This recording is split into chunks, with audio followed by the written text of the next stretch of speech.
Samuel Martinez had never considered himself a high-income earner, but as he sat on his front porch watching his twins playing in the small yard, he felt rich beyond measure. The modest two-bedroom house wasn't much to look at, but it was theirs, earned through years of hard work as a carpenter. His wife, Maria, hummed in the kitchen, preparing dinner while the scent of her famous empanadas filled the evening air. The boys' laughter echoed from the backyard where they'd built a treehouse together last summer. Samuel's workshop, attached to the back of the house, buzzed quietly with the sound of his latest project, a rocking chair for Mrs. Benson's new grandbaby. "Dad, come see what we built," Michael called, his face dirt-smudged but glowing with pride as he pointed to an elaborate fort made from old wooden crates. "In seconds, buddy," Samuel said, looking at his handwork one more time. 3 blocks away, Samuel's biological sister, Olivia, watched from her bedroom window as Samuel's family enjoyed their simple evening routine. Her own house was bigger, her furniture more expensive, but watching her brother's contentment made her chest tight with an emotion she couldn't quite name. Samuel woke to the smell of smoke and the sound of Maria screaming his name. The clock read 2:17 in the morning, but their bedroom was bright with an orange glow that had no business being there in the middle of the night. "The workshop," Maria cried, shaking him fully awake. "Samuel, the workshop is on fire. We need to get out of here with our kids." He bolted upright, immediately aware that the flames had spread beyond his workspace. Through their bedroom window, he could see that the entire back half of their house was engulfed, including the boys' room.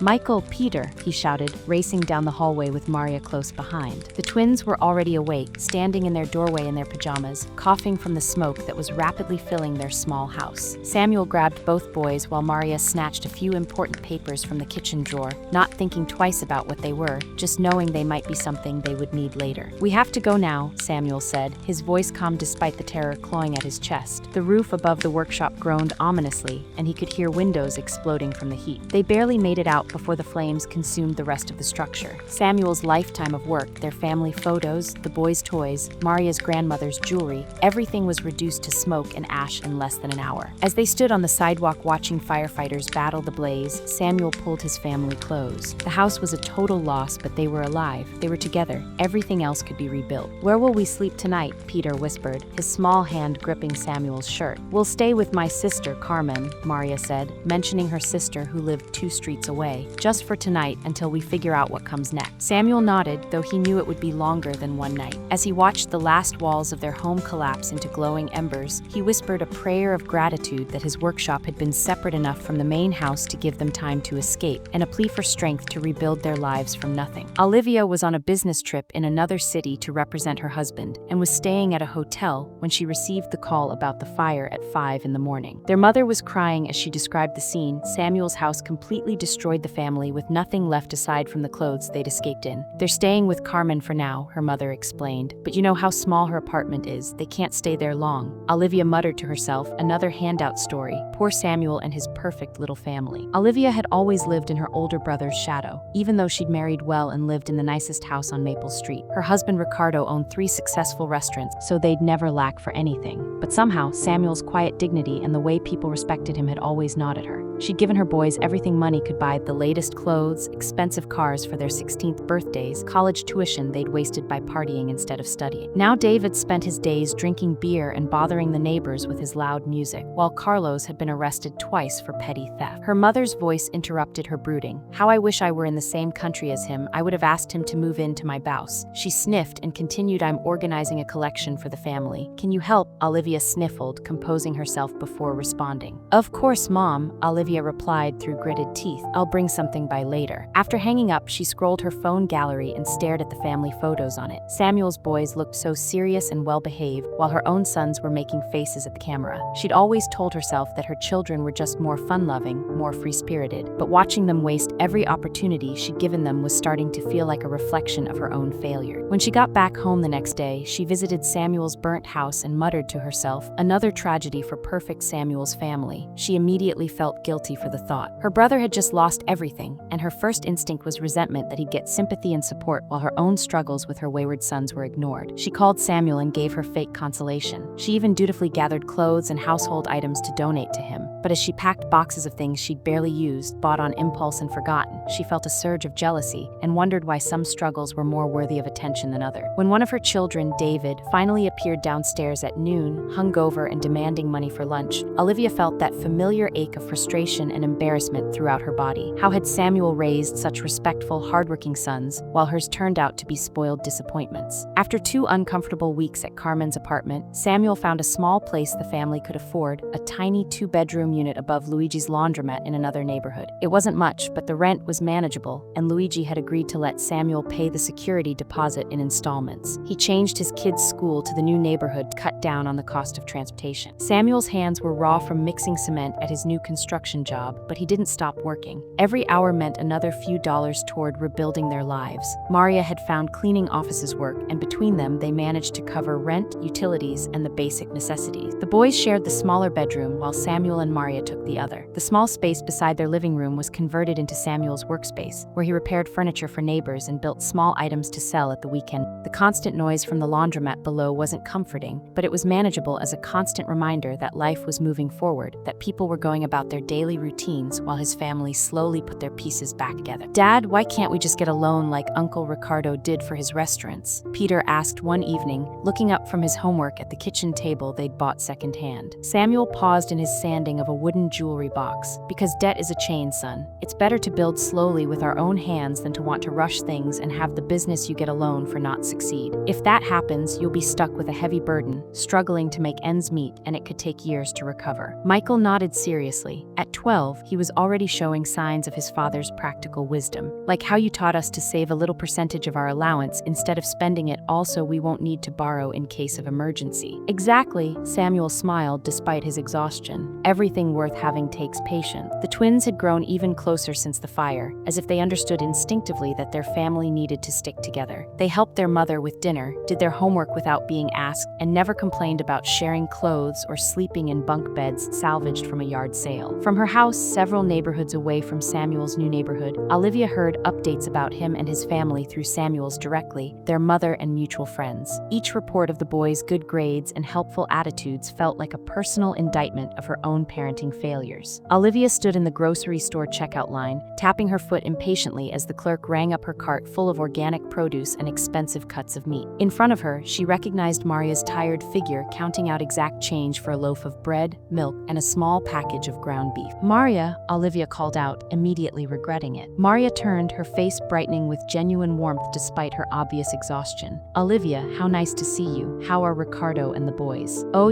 keeping busy." Olivia's eyes drifted to Maria's sparse purchases. "How are you holding up? I heard Samuel's been working construction." "We're managing," Maria said with quiet dignity. "The boys are doing so well in school." Michael made honor roll again and Peter joined the debate team. Olivia forced a smile. "That's wonderful. David and Carlos are finding themselves, you know how it is at that age." But she knew Maria was too kind to mention that everyone in the neighborhood knew exactly what David and Carlos were up to. Just last week, David had been caught spray painting someone's garage, and Carlos had been banned from the corner store for shoplifting. After Maria left, Olivia stood in the parking lot watching her sister-in-law walk home with her careful steps, carrying her few groceries like they were precious cargo. A bitter taste filled Olivia's mouth. How was it that Maria, with her second-hand clothes and worn shoes, looked more dignified than Olivia felt in her designer outfit? The following week, coincidentally, Olivia saw Samuel and his family in the park playing together. Even in their low-quality clothes, the kids radiated happiness and respect for their parents. Meanwhile, her own children, clad in designer and expensive clothes, were misbehaving, precisely how she'd irrationally wished her brother's kids should be behaving, out of pure frustration, rather than her own son. Carlos was likely gaming at a friend's place, and David was probably out causing trouble. 5 years had passed since the fire, and the small apartment above the laundromat had become a real home. Samuel had managed to save enough to buy proper tools and had built a reputation in the neighborhood for quality work. His workshop was now organized and efficient, with every tool in its place. Michael, now 17, had grown tall and lean like his father, with the same steady hands and patient temperament. He worked alongside Samuel after school and on weekends, learning not just carpentry but the value of craftsmanship. Peter, equally tall but with a quicker wit and sharper tongue, excelled in school and had dreams of becoming a lawyer. He also learned how to talk customers and make change. Other vendors began to know them by name, often commenting on how polite and hardworking the boys were. "Those are good kids you're raising,"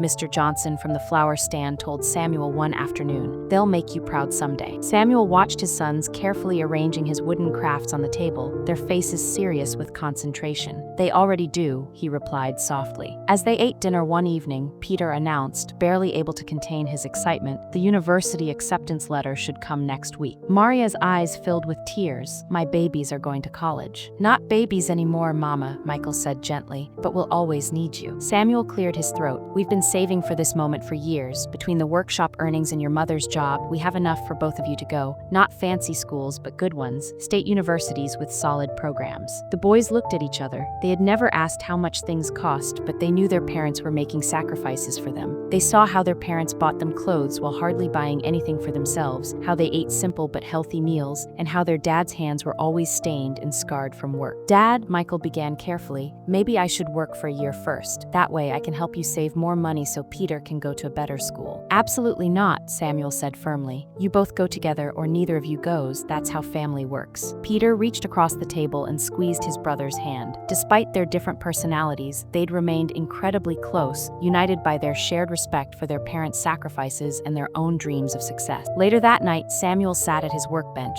putting finishing touches on a jewelry box he'd been commissioned to make. The intricate inlays and smooth joints represented hundreds of hours of patient work. Through the thin walls, he could hear his wife singing softly as she prepared for her night shift. The letter arrived on a rainy Thursday morning in March. Peter's hands shook as he opened the thick envelope from Harvard Law School, the school he'd applied to as a dream shot with no real expectation of acceptance. "Congratulations," he read in a whisper, his voice barely audible. "You have been accepted to Harvard Law School with a full academic scholarship." The apartment erupted in chaos. Their mother screamed with joy, Michael whooped and lifted his brother off the ground, and their dad simply stood there, tears rolling down his cheeks. "A full scholarship," Maria kept repeating. "My son, my baby, Harvard." The celebration continued when Michael's acceptance letter arrived the next day from MIT's engineering program, not with a full scholarship, but with enough financial aid that their parents' savings would cover the rest. That weekend, the news spread through the neighborhood like wildfire. Mrs. Rodriguez brought flowers, Mr. Chen offered to help with transportation to the airport, and even the local priest stopped by to offer his congratulations. Samuel had never felt prouder or more terrified in his life. His sons were going to worlds he could barely imagine, places where everyone would speak differently, dress differently, and come from money. Would they remember where they came from? Would they still want to come home to a cramped apartment above a laundromat? "Dad," Peter said, as if reading his thoughts, "no matter how far we go or what we achieve, this will always be home. You and Mama gave us everything that matters." Michael nodded. "We're not leaving you behind. We're taking you with us in everything we do." On their last night before leaving for college, the family sat together on their small balcony, looking out over the neighborhood where the boys had grown up. Samuel pointed out the houses where he'd done repair work, the direction of the market where they'd sold his craft, the direction of the high school where his sons had graduated. And he said, "This is your foundation. No matter where you are or the type of people you meet, never forget where you come from and whose children you are." Their mother also gave them motherly advice, and they hugged their parents, promising to follow their advice. Word of the family's milestone spread, reaching Olivia's ears. From her bedroom window, she lost herself in thought, picturing the tender scene unfolding elsewhere. Her mind wandered to her own sons, who had abandoned their costly college pursuits years ago, still searching for their path in life.